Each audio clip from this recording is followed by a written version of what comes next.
a.m. Eastern Standard Time Sunday. The National Weather Service in Taunton has issued a coastal flood warning, which is in effect until 10 a.m. Eastern Standard Time Sunday. The coastal flood watch is no longer in effect.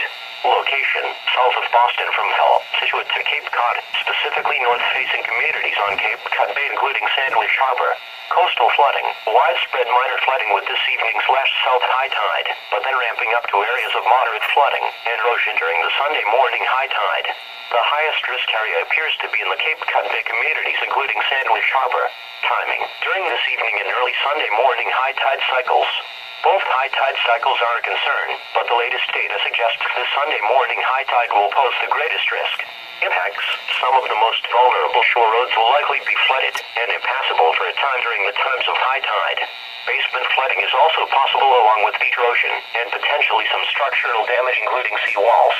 Moderate coastal flooding produces flooding of vulnerable shore roads and /shore basements due to the height of storm tide and /shore wave action.